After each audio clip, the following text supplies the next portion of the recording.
Hello student and welcome today's video. Today's topic is schistosoma. आज इस video के माध्यम से हम आज सिस्टोसोमा की पूरी लाइफ साइकिल स्टडी करेंगे।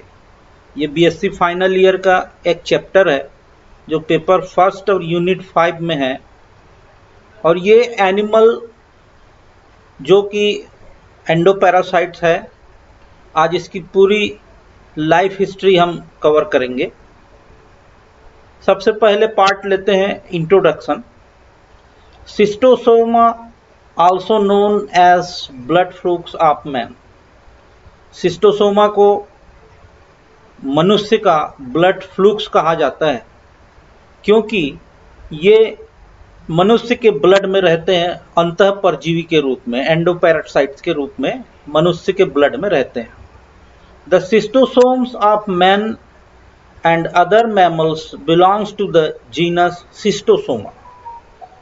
जो सिस्टोसोम्स हैं जो मनुष्य के अंदर रहते हैं, ये दूसरे मैमल्स में भी रहते हैं और इनका जो जीनस है वो है Schistosoma. The old name for the genus is Bilharzia. इसका जो पुराना नाम है इसको बिल्जारिया कहा जाता था। It cause the human disease schistosomiasis और बिल्जारिएसिस। ये मनुष्य में एक रोग पैदा करता है जिसको कहते हैं सिस्टोसोमेसिस या पुराने नाम के अनुसार बिल्जारिएसिस कहा जाता है। 3 species belonging to man are Schistosoma haematobium, Schistosoma mansoni and Schistosoma japonicum. यहाँ पर 3 स्पीसीज जो मुख्यतः मनुष्य में डिसीज प्रोड्यूस करती है वो है सिस्टोसोमा हेमेटोबियम, सिस्टोसोमा मैंसोनी और सिस्टोसोमा जैपनिकम। तो यहाँ पर हम स्टडी करेंगे सिस्टोसोमा हेमेटोबियम की। जो स्पीसीज हम आज स्टडी करेंगे वो है सिस्टोसोमा हेमेटोबियम। इसका लेते हैं क्लासिफिकेशन। ये फाइलम प्लेटीहेल्मिन्थिस का एनिमल है, एस्के हेल्मिन्थिस का एनिमल है। प्लेटीहेल्मिन्थिस में फ्लैट वर्म्स पाए जाते हैं और जितने भी फ्लैट वर्म हैं डॉर्सोवेंट्रली फ्लैटेंट वो फाइलम प्लेटीहेल्मिन्थिस में रखे गए हैं। इसकी जो क्लास है वो है ट्रिमेटोडा। ट्रिमेटोड्स के अंदर जितने भी वर्म्स पाए जाते हैं वो होते हैं परजीवी। जितने भी वर्म्स होते हैं वो होते हैं पैरासिटिक एनिमल्स। और जो इसका जो ऑर्डर है वो है डाइजीनिया, और डाइजीनिया में जितने भी वर्म्स इंक्लूड किए गए हैं वो होते हैं एंडोपैरासाइट्स, अर्थात ये होते हैं अंतः परजीवी। इसकी फैमिली है सिस्टोसोमेटाइडी और इसका जो टाइप्स हम जो स्टडी कर रहे हैं वो है सिस्टोसोमा, और जो स्पीसीज हम आज स्टडी करेंगे वो है सिस्टोसोमा हेमेटोबियम। ये इसका क्लासिफिकेशन है, इसको भी सिस्टमैटिक पोजीशन भी कहा जाता है। देन लेते हैं general characters of schistosoma. They have cosmopolitan distribution. Cosmopolitan का मतलब होता है ये जो एनिमल है ये पूरे विश्व में पाए जाते हैं, पूरे विश्व में इनका डिस्ट्रीब्यूशन है। It inhabits the blood vessels of the bladder and urinary tract. इनकी जो आदत है वो क्या है कि ये होते हैं जो कि ब्लड वेसल्स और ब्लैडर्स, यूरिनरी ट्रैक्ट के ब्लैडर में ये पहुंच जाते हैं और ब्लड वेसल्स में रहते हैं। It parasites the blood vessels of the host. ये ब्लड वेसल्स के पैरासाइट्स होते हैं। जो होस्ट बॉडी कौन है? मैन है। जो मैमल्स हैं उनके ब्लड वेसल्स में ये पैरासाइट्स के रूप में रहते हैं। It is dioecious digenetic trematodes. ये होते हैं डायोसियस, मुख्यतः दोनों मेल और फीमेल सेक्सेस सेपरेट होते हैं, इसको बोलते हैं डायोसियस। और डाइजेनेटिक ट्रिमेटोड, डाइजेनेटिक का मतलब होता है जिसकी लाइफ साइकिल 2 होस्ट में कंप्लीट होती है। एक मैमल्स में मैन है और दूसरा स्नेल है। तो यहाँ पर 2 होस्ट में लाइफ साइकिल कंप्लीट होती है, उसको कहते हैं डाइजेनेटिक। और चूंकि ये ट्रिमेटोड्स के एनिमल है इसलिए कहा जाता है digenetic trematodes. Both sexes are separate with a pronounced dimorphism, but the two sexes remain close together in pairs. दोनों sexes separate होते हैं, मेल एंड फीमेल दोनों sexes separate होते हैं, लेकिन प्रोनाउंस डायमॉर्फिज्म पाया जाता है, क्लियर डायमॉर्फिज्म पाया जाता है, दोनों मेल फीमेल अलग होते हैं, लेकिन two sexes remain close together in pairs, लेकिन दोनों सेक्सेस पेयर्स में साथ साथ रहते हैं। Male smaller than female, male जो होता है छोटा होता है फीमेल्स की अपेक्षाकृत। Colour of the body is pinkish और ग्रे इन कलर, जो इनका शरीर होता है वो होता है पिंकिश कलर का, गुलाबी रंग या ग्रे कलर का होता है। Body is thin and cylindrical elongated, इनका जो शरीर है वो पतला होता है और सिलिंड्रिकल इलोंगेटेड होता है, सिलिंड्रिकल इलोंगेटेड बॉडी इनकी पाई जाती है। The intestine present reddish colour due to degenerating blood cells of the host, ये इंपॉर्टेंट इसका कैरेक्टर्स है। इंटेस्टाइन इनका दिखता है रेडिश कलर का, लाल रंग की इनकी आहार नाल दिखाई देती है, क्योंकि ये ब्लड सेल्स जो होस्ट के ब्लड सेल्स हैं उनको ये अपना भोजन बनाते हैं। Both sexes length varies according to species, species के जाति के आधार पर दोनों सेक्सेस का, दोनों मेल और फीमेल का जो लेंथ है, जो लंबाई है वो अलग अलग प्रकार की होती है। जैसे सिस्टोसोमा हेमिटोबियम की लंबाई अलग होगी, सिस्टोसोमा मैंसोनी की लंबाई अलग होगी, सिस्टोसोमा जैपोनिकम की लंबाई मेल फीमेल की अलग अलग होगी। मस्कुलर फेरिंग्स एब्सेंट, जो आहार नाल में फेरिंग्स होता है मस्कुलर होता है वो एब्सेंट होता है। Delicate spines present in suckers, इनके सकर्स में एक स्पाइंस होता है डेलिकेट जो कि प्रेजेंट होता है, जैसा कि आप डायग्राम में देखेंगे ये कहलाता है सकर्स, ये सकर्स में स्पाइंस उपस्थित होते हैं। Lawrence canal absent in female, female के केस में लॉरेंस कैनाल अनुपस्थित होता है, और जबकि मेल के केस में testis 4 to 8 in number, testis जो है 4 या 8 की संख्या में उपस्थित होते हैं। The ventral side of male body is deeply infold to form the gynaecophoric canal in which the female is lodged, ये इंपॉर्टेंट कैरेक्टर है ये सिस्टोसोमा का कि वेंट्रल साइड जो मेल का वेंट्रल साइड है, ये देखिए डायग्राम में आप देखिए ये वाला जो है ये है मेल एनिमल और ये जो है ये है फीमेल एनिमल। तो यहां पर जो मेल का जो वेंट्रल साइड है यहां पर एक कैविटी दिखाई दे रही है, इसको कहा जाता है गाइनोफोरिक कैनाल, और ये जो गाइनोफोरिक कैनाल है इसमें ये फीमेल को लोड करके चलता है। दोनों सेक्सेस सेपरेट है, दोनों अलग अलग हैं, लेकिन ये हमेशा पेयर में रहते हैं, और मेल जो है अपने गाइनोफोरिक कैनाल में जो कि वेंट्रल साइड पर पाई जाती है उसमें डीपली इनफोल्ड करके फीमेल को रखता है। 2 लार्वल स्टेज प्रेजेंट होती है, 2 लार्वा अवस्था पाई जाती है, एक मेरासीडियम और दूसरी सर्केरिया। इसका स्ट्रक्चर लेते हैं, डायग्राम में आप देखेंगे कि सकर्स यहाँ पर इंपॉर्टेंट स्ट्रक्चर पाया जाता है दोनों में, ये यहाँ पर फीमेल है और ये मेल है।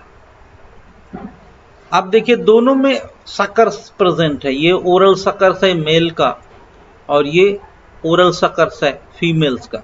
साथ ही साथ ये एसिटाबुलम है मेल का, ये भी एक सकर्स है, और फीमेल में भी ये एसिटाबुलम यहाँ पर उपस्थित है। ये जो सकर्स हैं ये होस्ट बॉडी में अटैचमेंट के कार्य करने का काम आते हैं, तो चिपकने के लिए बहुत ही इंपॉर्टेंट इसका ऑर्गन है। दूसरा ट्यूबरकल्स इसमें उपस्थित होते हैं, मेल के बॉडी में ऐसे पिगमेंट्स लाइक उपस्थित होते हैं, ऐसे उभार के समान पेपिली पाए जाते हैं, इसको ट्यूबरकल्स कहा जाता है। गाइनोफोरिक कैनाल जैसे कि पहले हमने बताया आपको ये गाइनोफोरिक कैनाल मेल के वेंट्रोसाइड में उपस्थित होता है, जो कि फीमेल को यहाँ पर लोड करके चलता है।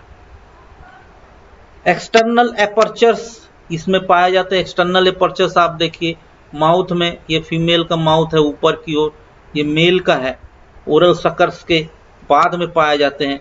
ये एक्सक्रीटरी ब्लैडर्स बाहर की ओर ओपन होते हैं फीमेल के, और ये मेल के। इस प्रकार ये एक्सटर्नल एपर्चर्स यहाँ दिखाई देते हैं। डाइजेस्टिव सिंपल होता है, डाइजेस्टिव सिस्टम सिंपल होता है, साधारण होता है, जिसमें कि ये इंटेस्टाइन आप देखेंगे बिल्कुल सिंपल इंटेस्टाइन दिखाई देती है मेल और फीमेल की। एक्सक्रीटरी सिस्टम भी सिंपल होता है, एक्सक्रीशन होता है, एक्सक्रीटरी सिस्टम सिंपल होता है। नर्वस सिस्टम ये भी साधारण प्रकार का इसमें पाया जाता है। तो कुल मिलाकर आप देखेंगे जो आहार नाल है वो सिंपल है, इसोफेगस ये मेल का है, और इंटेस्टाइन दोनों मेल और फीमेल की साधारण होती है। सकर्स का मेल मुख्य इम्पॉर्टेंट रोल होता है मेल में और फीमेल में। यहाँ पर एग्स पाए जाते हैं यूट्रस में फीमेल में, और यहाँ पर टेस्टिस पाए जाते हैं मेल के केस में। ये स्ट्रक्चर था मेल और फीमेल का सिस्टोसोमा का। देन मेल रिप्रोडक्टिव सिस्टम, जो नर प्रजनन तंत्र है, इसमें क्या क्या ऑर्गन्स उपस्थित होते हैं। Male reproductive system is simple. Male reproductive system साधारण होता है, जिसमें कि 4 से 5 राउंडेड टेस्टिस पाए जाते हैं। 4 to 5 rounded testis situated anterior dorsally. 4 to 5 ये राउंड स्ट्रक्चर है टेस्टिस का, गोलाकार टेस्टिस पाए जाते हैं 4 से लेकर 5। इसके अलावा the minute duct arising from each testis is known as vas efferens। आप देखेंगे यहाँ पर हम अलग से एक टेस्टिस का डायग्राम बनाते हैं। ये ऐसा एक टेस्टिस है, बॉल लाइक स्ट्रक्चर, और यहाँ से एक ट्यूब ऐसे निकलती है, इसको कहा जाता है वास एफरेंस। और ये जो वास एफरेंस है 4 या 5 से निकल रही है, ये देखिए ये जो है ये कहलाती है वास एफरेंस। एक एक छोटी छोटी जो ट्यूब्स हैं जो टेस्टिस से निकल रही है, इसको हम कहते हैं वास एफरेंसिया। और ये vas efferens unite together to form a sperm duct और वास डेफरेंस, और बाद में ये स्पर्म डक्ट्स का ऐसे निर्माण करती है, ऐसी लंबी एक डक्ट का निर्माण करती है, इसको कहते हैं वास डेफरेंस। सभी वास इफरेंसिया जो पतली पतली होती हैं टेस्टिस से निकलती हैं, उनको कहते हैं वास इफरेंसिया। और चारों पांचों टेस्टिस से जो पतली ट्यूब निकलती हैं, वो जाकर यूनाइट होकर एक कॉमन ट्यूब में ओपन होती है, उसको कहा जाता है वास डेफरेंस। और इसके बाद the vas deferens delicate to form a seminal vesicle, और वास डेफरेंस आगे जाकर एक बल्ब लाइक स्ट्रक्चर में ओपन होता है, इसको कहा जाता है सेमाइनल वेसिकल। तो ऐसे ये बल्ब लाइक स्ट्रक्चर में ये ओपन होता है, इसको कहा जाता है seminal vesicles. Mail genital pour situated just below the acetabulum, और जो मेल जेनाइटल पोर है वो बिल्कुल जस्ट बिलो एसिटाबुलम ये है, इस एसिटाबुलम के ठीक नीचे यहाँ आकर ये मेल जेनाइटल पोर ओपन हो रहा है, इसको कहा जाता है मेल जेनाइटल पोर। ये ठीक नीचे एसिटाबुलम के पास में आकर ओपन होता है। इसके बाद लेते हैं female reproductive system. Female reproductive system male की अपेक्षाकृत थोड़ा कॉम्प्लिकेटेड होता है। The female reproductive system consist of ovary, oviduct, vitellaria and uterus. इतने पार्ट इसमें पाए जाते हैं female reproductive system. The ovary is elongated and prominent with a broad posterior and a narrow anterior end. जो ovary होता है ये elongated होता है, ये ओवरी है, लंबा है, देखिए ये लॉन्ग इलोंगेटेड स्ट्रक्चर है, प्रोमिनेंट है, बिल्कुल अलग से दिखाई देने वाला ये स्ट्रक्चर है ओवरी का। इसके अलावा with a broad posterior end narrow anterior. ये पोस्टीरियर एंड जो है ये ब्रॉड होता है, ओवरी का पोस्टीरियर एंड यहाँ पर देखिए ये ब्रॉड है, डायग्राम में आप देखो, और एंटीरियर एंड जो है ऐसा नैरो होता है। तो ये मेन कैरेक्टरिस्टिक फीचर है सिस्टोसोमा के ओवरी का। It is situated in between the two intestinal branches in front of their junction।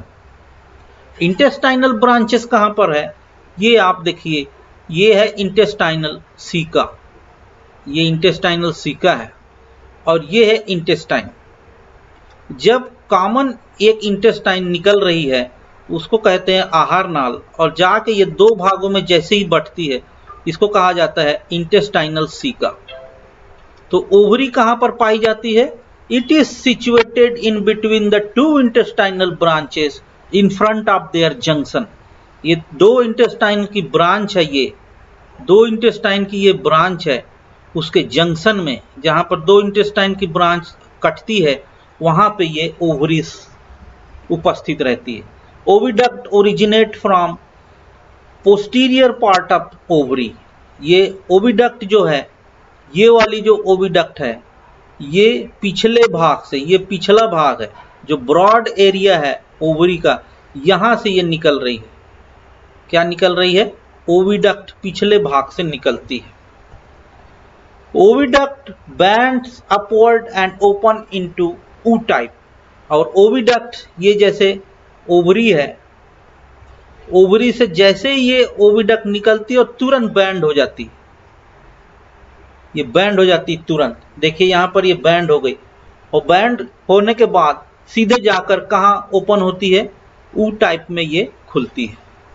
ये ओविडक्ट आकर ये ऊ टाइप में खुल रही है। Ootype surrounded by a cell called Mehlis gland. ये जो ऊ टाइप है जहां पर ओविडक्ट आकर ओपन हो रही है वो एक ग्लैंड से घिरा है। ये वाली जो ग्लैंड्स आप देख रहे हैं, फॉलिकल्स लाइक ग्लैंड्स हैं, इसको कहा जाता है Mehlis glands. The vital area is present in posterior part. जो विटल एरिया है ये भी फीमेल रिप्रोडक्टिव ऑर्गन का पार्ट है, इसको कहा जाता है विटल एरिया और विटेलाइन ग्लैंड। ये पोस्टीरियर भाग में उपस्थित होती है। Common vitelline duct run parallel to oviduct and open into ootype. Common vitelline duct, ये एक विटेल एरिया है, ये अलग है, ये अलग है, और ये दोनों निकल कर इंटेस्टाइन के पीछे से निकल रही हैं आप देखिए। और ये जो विटेलाइन जो डक्ट है ये कॉमन विटेलाइन डक्ट है और पैरेलल चलती है ओविडक्ट के। ये ओविडक्ट है, ये विटेलाइन डक्ट है, ये ओविडक्ट और ये विटेलाइन डक्ट, और ये विटेलाइन डक्ट पैरेलल चल रही है और जाकर कहाँ ओपन होती है, इस ऊ टाइप में ओपन होती है। The uterus is thin straight tube arising anteriorly from the ऊ टाइप। जो यूटेरस होता है थिन होता है, स्ट्रेट ट्यूब होती है, ये यूटेरस है, ये स्ट्रेट ट्यूब होती है सीधी की सीधी, और ये ऊ टाइप से निकलती है। यूटेरस कंटेन एग और कैप्सूल। यूटेरस के अंदर एग होते हैं और एग जो है कैप्सूल के अंदर बंद रहता है और ये फर्टिलाइजेशन के लिए तैयार हो जाते हैं। Just behind the acetabulum female genital pour open. और एसिटाबुलम के पीछे की ओर फीमेल जेनाइटल जो पोर है ये ओपन होता है फीमेल के केस में। ये था फीमेल रिप्रोडक्टिव सिस्टम। अब लेते हैं इनकी life cycle. Life cycle of schistosoma, ये डाइजेनेटिक ट्रिमेटोड है, अर्थात एक लाइफ चक्र जो है मैन में पूरा होता है और दूसरा होता है स्नेल में। तो ये जो एनिमल्स डाइजेनेटिक है, दो होस्ट में अपनी लाइफ साइकिल पूरी कर रहे हैं। पहले लेते हैं मेल के केस में। मैन में कैसे होता है, infection of man by cercaria penetrating through exposed skin. Man के केस में जो सर्केरियल लार्वा है ये मैन के लिए इन्फेक्टेड होता है। ये लार्वा पेनिट्रेट करता है मनुष्य के स्किन को, त्वचा को, जो कि पैर के नीचे तलवे को ये पेनिट्रेट करके सीधे के सीधे ब्लड में पहुंच जाता है। ये लार्वा जैसे ही ब्लड में पहुंचता है, adult male and female flukes in blood vessels form bladder and urinary tract of man. ये डेवलप हो जाता है, सर्केरियल लार्वा डेवलप्ड होता है मेल और फीमेल फ्लूक्स में। ये मेल है, ये फीमेल है, गाइनोफोरिक केनाल में फीमेल को लोड किए हुए चल रहा है, और ये डेवलपमेंट करते हैं ब्लड वेसल्स में और यूरिनरी ट्रैक्ट में। और उसके बाद ये डेवलपमेंट करने के बाद एग छोड़ देते हैं। कहाँ? एग पास इनटू इंटेस्टाइन।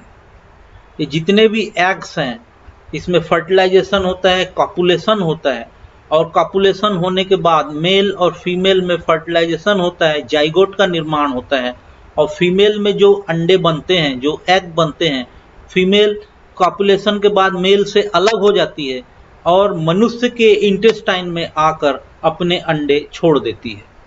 यहाँ पर इंटेस्टाइन के अंदर ये कैप्सुलेटेड जो एग है वो छोड़ देती है और वापस जाके फिर से मेल के गाइनोफोरिक केनाल में पहुंच जाती है, और ये एम्ब्रियोनेटेड एग पास हो जाता है मनुष्य के यूरिन से या फिर मनुष्य के वेस्ट मटेरियल से, और ये बन जाता है क्या? मेरासीडियम लार्वा। ये जो मेरासीडियम लार्वा होता है ये फ्री स्विमिंग मेरासीडियम लार्वा होता है। ऐसा मेरासीडियम लार्वा जब किसी स्नेल के संपर्क में आता है, किसी घोंघे के संपर्क में आता है, तब ये पेनिट्रेशन ग्लैंड के द्वारा पेनिट्रेट करके स्नेल के अंदर पहुंच जाता है और डॉटर सर्केरिया का निर्माण करता है। इस डॉटर सर्केरिया के निर्माण के बाद स्पोरोसिस्ट स्टेज बनती है स्नेल में, और फिर से सर्केरिया लार्वा का निर्माण होता है। और ये फ्री स्विमिंग सर्केरिया लार्वा जैसे ही किसी मनुष्य के स्किन के संपर्क में आता है, ये मनुष्य के शरीर में प्रवेश कर जाता है। तो इस प्रकार ये सर्केरिया लार्वा जो है ये मनुष्य के लिए इन्फेक्टिव स्टेज है, और मेरासीडियम लार्वा जो है स्नेल के लिए इन्फेक्टिव स्टेज है, और ये मनुष्य में सिस्टोसोमियासिस डिसीज प्रोड्यूस करते हैं। तो यहाँ पर हम स्ट्रक्चर लेते हैं मेरासीडियम लार्वा का। The larva containing ciliated epithelial covering. इस लार्वा में आप देखेंगे ये सीलिया पाया जाता है और ये एपिथेलियल कवरिंग से घिरा होता है। तो पूरे के पूरा जो बॉडी है मेरासीडियम लार्वा का, ये कवर्ड होता है सीलिया के द्वारा, सीलिएटेड एपिथेलियम कवरिंग से कवर्ड होता है। 2 pair of penetration glands occurs, 1 pair anterior and 1 pair posterior and. इसमें 2 पेनिट्रेशन ग्लैंड्स पाए जाते हैं, एंटीरियर पेनिट्रेशन ग्लैंड और पोस्टीरियर पेनिट्रेशन ग्लैंड, जिसके द्वारा ये स्नेल के शरीर को छेद कर उसके शरीर के अंदर प्रवेश करता है। इसको बोलते हैं पेनिट्रेशन ग्लैंड्स। प्रिमिटिव गट प्रेजेंट होता है। गट जो है प्रिमिटिव है, इसका प्रिमिटिव प्रकार का, प्रारंभिक प्रकार का जो गट है, गट मतलब इंटेस्टाइन, डाइजेस्टिव सिस्टम, तो इस प्रकार ये सिंपल प्रकार का इसमें गट पाया जाता है। सिंपल नर्व सेंटर होते हैं।